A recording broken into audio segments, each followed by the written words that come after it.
Každoročne privítame našich absolventov, ktorí svojimi pracovnými úspechmi a pozíciami môžu motivovať terajších žiakov, presvedčiť ich, že sa oplatí investovať do štúdia, aby sa im pošťastilo získať zaujímavé a atraktívne pozície. Priblížili svoje pracoviská, respektíve svoje úspešné projekty. Prednášky sa vždy konajú vo dvoch sekciách. V sekcii A sa konajú prednášky v slovenčine. Medzi prednášateľmi sa po dlhom čase opäť predstavil Peťo Gettler, ktorý predstavil svoje projekty Fiat,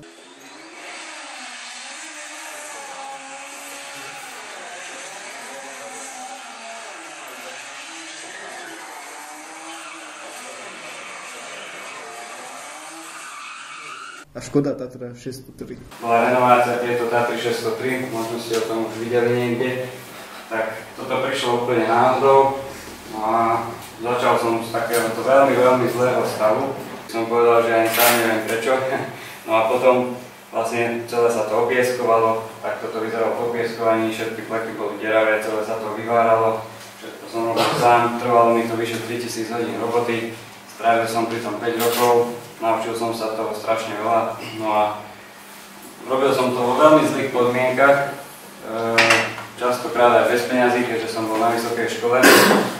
Tak potom prišli veci, s ktorými som musel veľmi improvizovať. Napríklad jedna z týchto vecí bolo lakovanie, keďže som nemal nejakú latiernickú dielňu alebo nejakú takú odsávaciu miestnosť, tak som musel veľmi zaimprovizovať, dokonca som tam nemal ani elektriku. No a veľký problém bol poháňať kompresor. Tak tuto je také krátke video, zaujímavé, že jak som sa vynašiel a to, čo vidíte, to LED osvetlenie, to išlo na akumulátor z auta, tam som ja, a hneď vidíte, jak fungoval kompresor.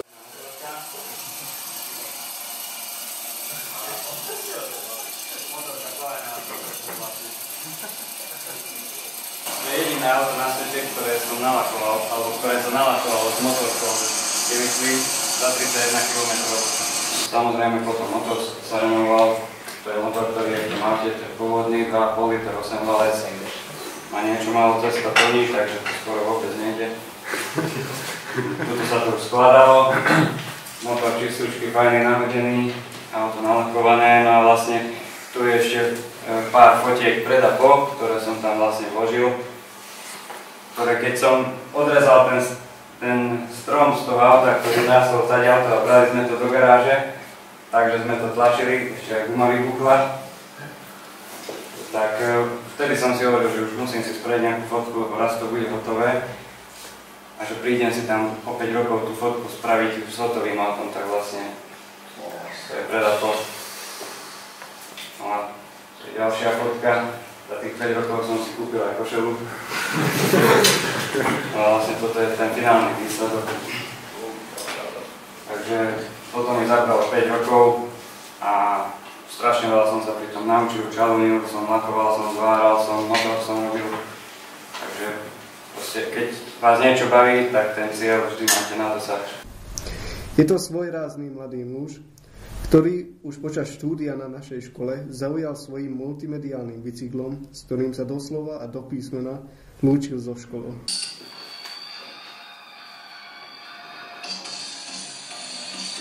Tam boli, dobíjali akumulátor, keď som išiel dole z mosta a zapol som, tak normálne som zastal.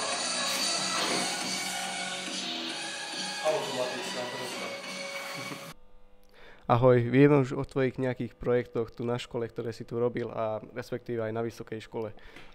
Čo by si vedel povedať napríklad o tom bicykli, ktorý sa tu na škole preslávil?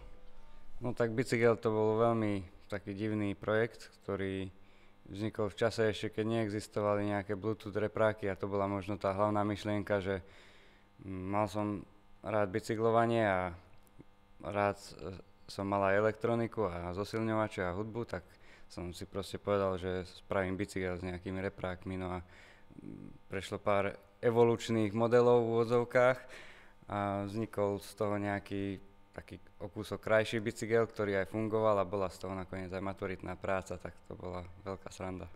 Robil si už niekedy predtým nejaký projekt podobný k tomuto? Robil som mnoho všelijakých takých maličkostí. Už od malička ma bavilo niečo vymýšľať, takže tam bol určite nejaký subwoofer veľký a určite nejaké zosilňovače a takto a všeličo možné s elektronikou. Chápem. Ďalší takýto tvoj projekt bol vlastne Fiat vytuningovaný. Ako je teda v stave? Alebo či sa ešte vôbec používa? Fiat som už predal, či sa používa, to vôbec neviem. Akurát mám pár videí z neho na YouTube, tak po 7 rokoch to teraz nejak vyštartovala sledovanosť. Tak tam mi písali v komentoch, že ak je na predaj, že dajú mi 25 000, tak škoda, že ho už nemám. Takže ste prijali tú ponuku? A neprijal som, lebo už neexistuje teda u mňa ten Fiat. Chápem. Posledný váš takýto najväčší projekt bol vlastne Tatra 603. V akom je teraz stave? Či ešte je pojazdná alebo už nefunguje? Tatra funguje. Tatra musí fungovať, Tatra vždy bude fungovať. A Tatra bol veľmi veľký projekt, môj osobný najväčší. Zabralo mi to 3000 hodín roboty. Všetko som robil sám a Tatru mám ešte. Možno časom sa rozhodnem, že ju predám, ak sa nájde nejaký správny človek na kúpu a bol som s ňou nedávno v Poľsku, za 2 dní som spravil 1000 kilometrov. Bolo to aj modré z neba, či ak sa to volá, no a všetko fungovalo. Takže máte v záujme to predať, alebo radšej by ste si to nechali? Uvidíme podľa životnej situácie. Ďakujem pekne. Tibor Zavuko priblížil analytické a bezpečnostné systémy sietí. Pravili sme si pre vás nejaké také krátke otázky. Vieme, že si študoval tu na škole a že vlastne sa zaoberáš programovaním. Odkedy si to vlastne začal? Kedy ťa to začalo zaujímať najviac?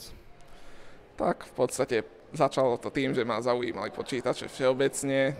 To ešte tak na základnej škole. S programovaním som začal túto na priemyslovke v rámci informatických predmetov. A potom som pokračoval v tomto smere aj na univerzite.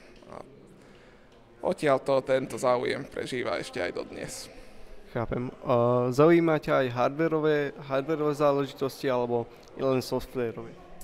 Tak hardwareové v rámci takého hobby, že sledujem, ako sa to vyvíja, ale vývoj na tom nerobím. Takže z hľadiska pracovného hlavne softwareové veci.